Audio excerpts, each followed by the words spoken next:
السلام علیکم ورحمۃ اللہ وبرکاتہ۔ محترم ناظرین، خورشید نیٹ ورک پہ آپ کا استقبال ہے۔ الحمدللہ رب العالمین والصلاة والسلام علی سید الانبیاء والمرسلین، اما بعد فاعوذ باللہ من الشیطان الرجیم، بسم اللہ الرحمن الرحیم۔ آئیے وضو کی فضیلت کے حوالے سے کچھ باتیں پیش کرتا ہوں، آپ توجہ کے ساتھ سماعت فرمائیں۔ حضرت ابو ہریرہ رضی اللہ تعالی عنہ سے روایت ہے کہ پیارے آقا صلی اللہ علیہ وسلم نے ارشاد فرمایا، قیامت کے دن تم اس حال میں اٹھو گے کہ تمہارا چہرہ اور ہاتھ اور پاؤں وضو کرنے کی وجہ سے سفید اور چمک رہے ہوں گے، لہٰذا جو شخص تم میں سے طاقت رکھتا ہو وہ اپنے ہاتھ، پاؤں اور چہرہ کی سفیدی اور چمک کو زیادہ کرے۔ پیارے آقا صلی اللہ علیہ وسلم نے ارشاد فرمایا، جو شخص وضو کر کے صرف نماز کے لیے مسجد میں آئے اسے احرام باندھ کر حج پر جانے والے کے برابر اجر ملتا ہے۔ پیارے آقا صلی اللہ علیہ وسلم نے ارشاد فرمایا، جو شخص سخت سردی میں کامل وضو کرے اس کے لیے دگنا ثواب ہے۔ ٹھنڈی میں اور تھکن یا نزلہ زکام، درد سر اور بیماری میں وضو کرنا دشوار ہوتا ہے، مگر پھر بھی کوئی ایسے وقت میں وضو کرے جبکہ وضو کرنا دشوار ہو تو بحکم حدیث اسے دگنا ثواب ملتا ہے۔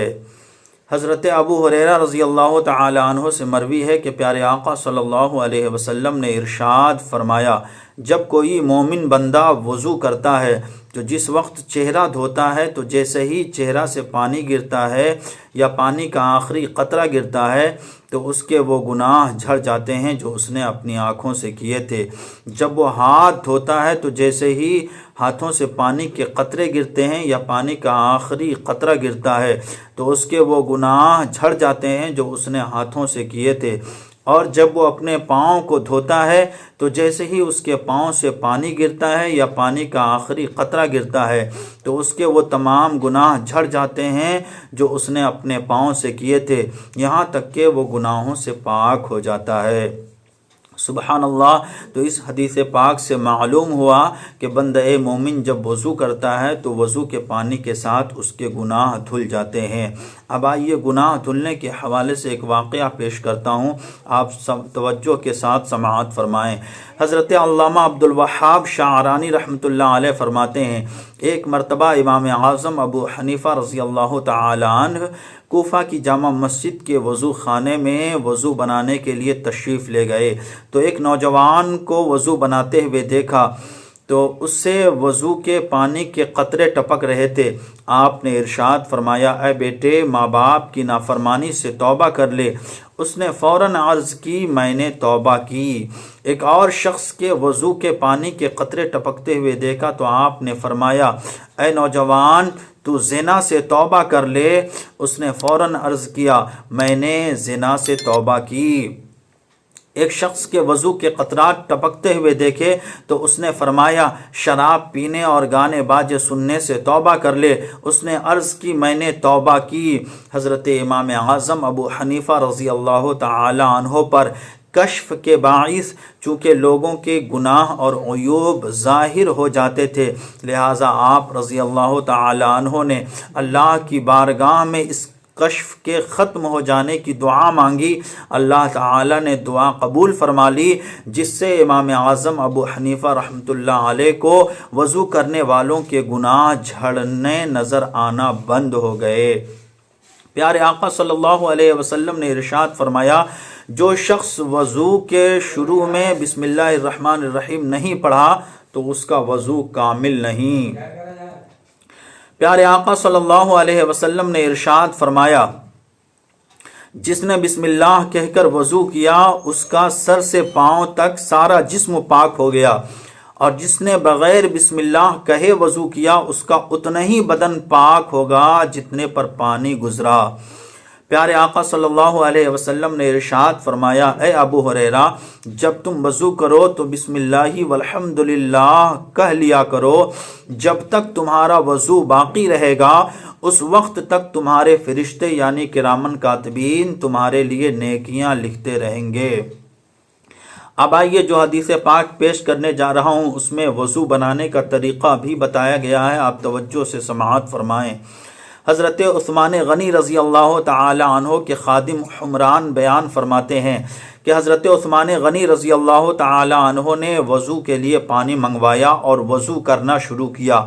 پہلے اپنی ہتھیلیوں کو 3 مرتبہ دھویا، پھر کلی کی اور ناک میں پانی ڈالا، پھر 3 بار اپنے چہرے کو دھویا، پھر دایاں ہاتھ کہنی سمیت 3 بار دھویا، پھر اسی طرح بایاں ہاتھ کہنی سمیت 3 بار دھویا، پھر اپنے سر کا مسح کیا، پھر دایاں پیر ٹخنوں تک 3 بار دھویا، پھر اسی طرح بایاں پاؤں 3 بار ٹخنوں سمیت دھویا۔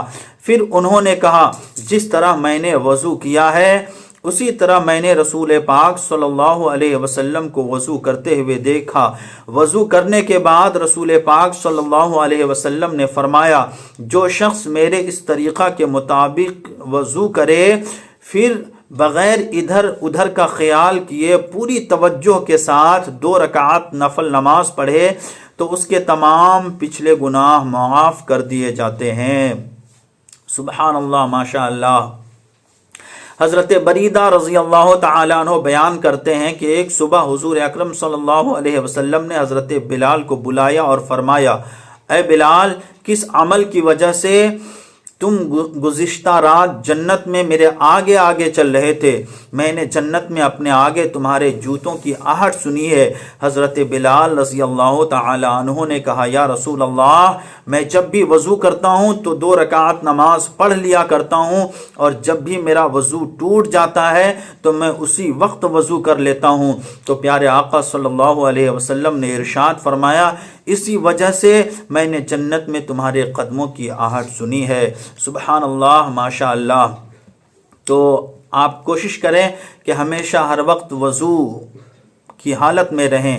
ہر وقت باوضو رہنے سے کتنی فضیلتیں ملتی ہیں آپ ملاحظہ فرمائیں۔ میرے آقا امام اہل سنت سیدی سرکار اعلی حضرت امام احمد رضا خان فاضل بریلوی رحمۃ اللہ علیہ فرماتے ہیں کہ بعض عارفین رحمہم اللہ نے فرمایا کہ جو شخص ہمیشہ باوضو رہے، اللہ تعالیٰ اس کو 7 فضیلتوں سے مشرف فرمائے گا۔ پہلا، ملائکہ اس کی صحبت میں رغبت کرے۔ دوسرا، قلم اس کی نیکیاں لکھتا رہے۔ تیسرا، اس کے اعضاء تسبیح کریں۔ چوتھا، اس کی تکبیر اولیٰ فوت نہ ہو۔ پانچواں، جب سوئے تو اللہ تعالیٰ کچھ فرشتے بھیجے کہ جن و انس کے شر سے اس کی حفاظت کریں۔